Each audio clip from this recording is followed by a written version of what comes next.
Hello, good morning all of you and welcome to DM study zone.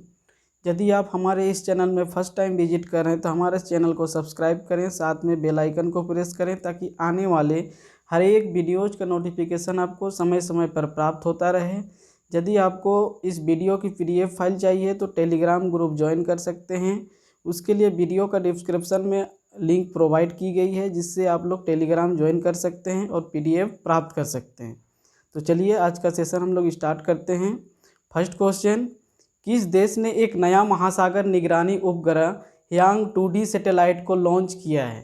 जी हाँ, इसका correct option है चीन, यानी चाइना के द्वारा जो है ये सैटेलाइट को लॉन्च किया गया है। अब सैटेलाइट किसे कहा जाता है? सैटेलाइट यानी जो प्लानेट के चारों ओर चक्कर लगाते हैं उसे सैटेलाइट कहते हैं। सैटेलाइट मुख्य रूप से दो प्रकार के होते हैं, पहला नेचुरली और एक आर्टिफिशियल यानी कृत्रिम।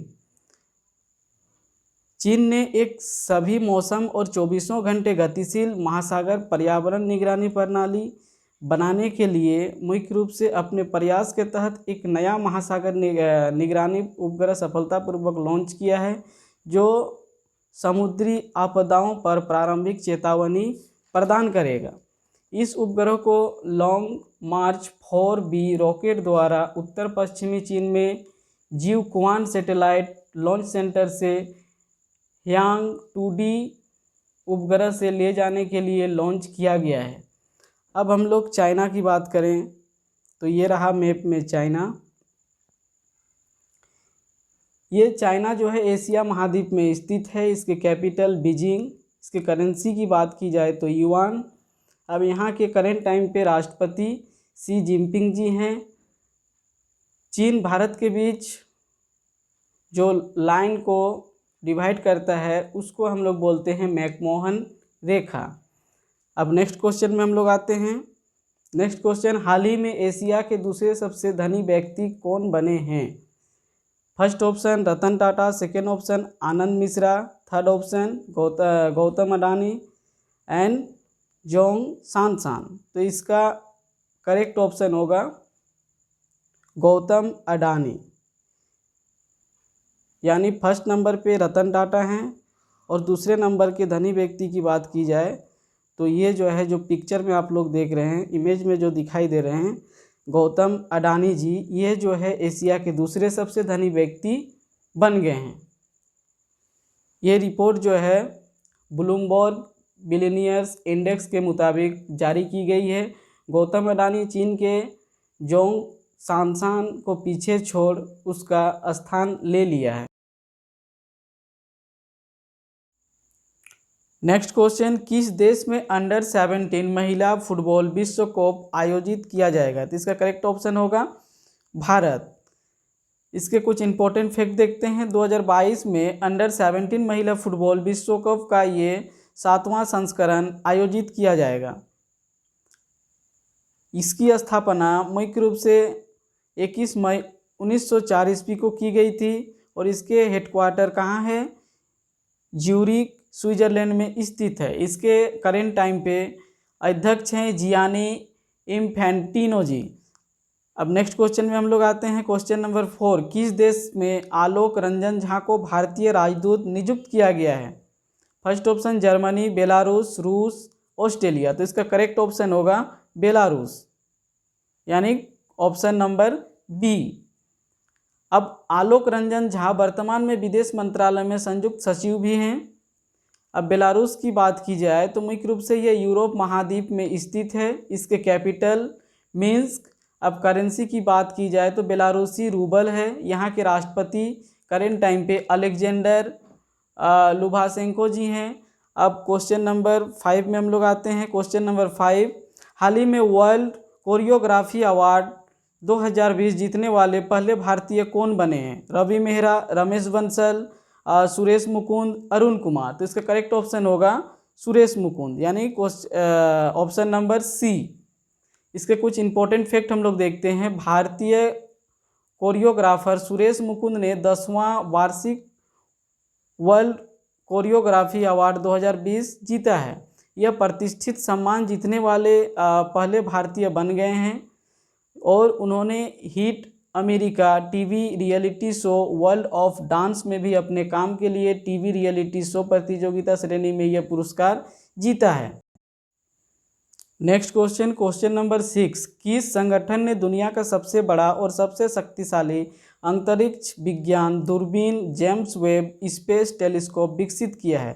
इसका करेक्ट ऑप्शन होगा नासा। यानी नासा का फुल फॉर्म क्या होता है? NASA means national aeronautics and space administration. अब ये एक अमेरिकी स्पेस एजेंसी है जो जेम्स वेब टेलीस्कोप को अंतरिक्ष स्पेस में भेजने की तैयारी कर रही है। ये हबल स्पेस टेलीस्कोप की जगह लेगा जो लंबे समय से ब्रह्मांड पर नज़र रखने के लिए एक दूरबीन का काम कर रहा है। अब हम लोग नासा की बात करें तो नासा की स्थापना 29 जुलाई 1958 ईस्वी को की गई थी। इसके हेडक्वार्टर कहाँ स्थित है? इसके हेडक्वार्टर वाशिंगटन डीसी में है। इसके करेंट टाइम पे अध्यक्ष की बात करें तो करेंट टाइम पे अध्यक्ष हैं बिल नैल्सन। अब इसका मोटो क्या है? इसका मोटो है for the benefit of all. अब नेक्स्ट क्वेश्चन में हम लोग आते हैं, क्वेश्चन नंबर 7। हाल ही में आयुष्मान भारत योजना के तहत स्वास्थ्य और कल्याण केंद्र स्थापित करने में कौन सा राज्य सबसे पहले स्थान पर रहा? बिहार, कर्नाटक, असम, गुजरात। तो इसका करेक्ट ऑप्शन होगा कर्नाटक। अब इसके इंपॉर्टेंट फैक्ट देखते हैं। ग्रामीण क्षेत्रों में व्यापक प्राथमिक स्वास्थ्य देखभाल प्रदान करने के लिए आयुष्मान भारत कार्यक्रम के तहत स्वास्थ्य और कल्याण केंद्र स्थापित करने में कर्नाटक को पहला स्थान मिला है। अब कर्नाटक की बात करें तो इसको हम लोग मैप में देखते हैं। ये रहा मैप में कर्नाटक। अब कर्नाटक का कैपिटल बेंगलुरु। यहाँ के सीएम हैं करेंट टाइम पे बीएस येदियुरप्पा जी, जो बीजेपी पार्टी से बिलोंग करते हैं। अब यहाँ के करेंट टाइम पे गवर्नर वजू भाईवाला। अब पड़ोसी राज्य की बात करें तो महाराष्ट्र, गोवा, केरल, तमिलनाडु, आंध्र प्रदेश, तेलंगाना। अब यहाँ की लोकसभा सीट की बात की जाए तो लोकसभा सीट 28 है। यहाँ की राज्यसभा सीट की बात की जाए तो राज्यसभा सीट 12 है।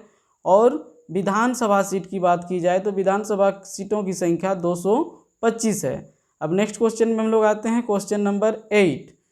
जून 2021 में होने वाली G7 के स्वास्थ्य मंत्रियों की बैठक की मेजबानी कौन करेगा? तो इसका करेक्ट ऑप्शन होगा ऑक्सफोर्ड यूनिवर्सिटी।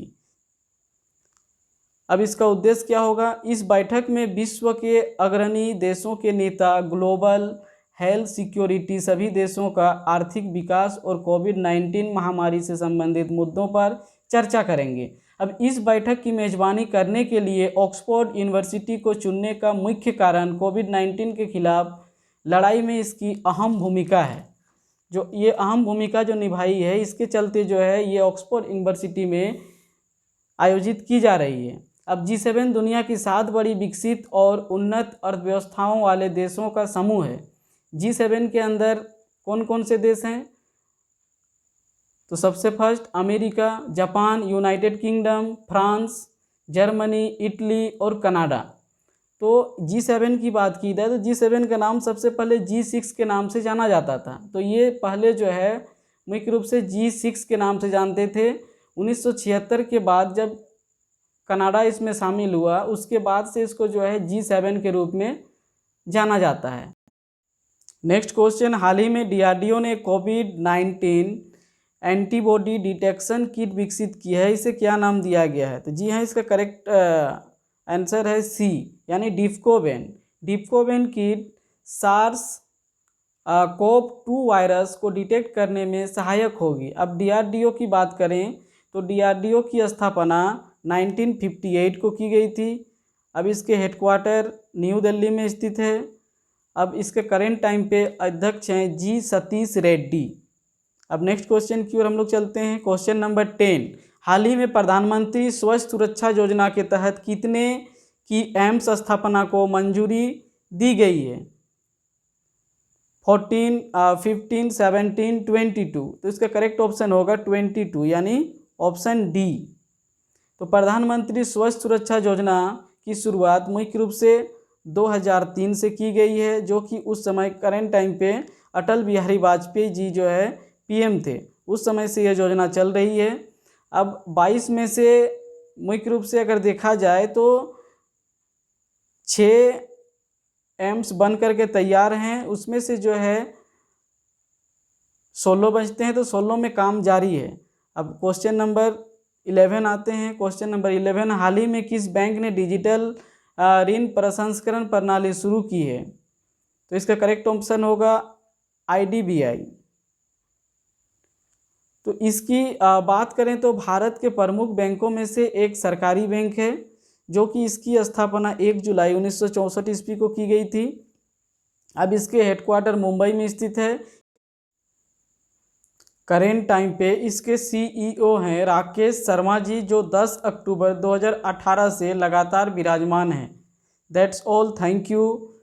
आज के लिए बस इतना ही। नेक्स्ट वीडियो में हम लोग फिर से मिलेंगे। जय हिंद, जय भारत, वंदे मातरम।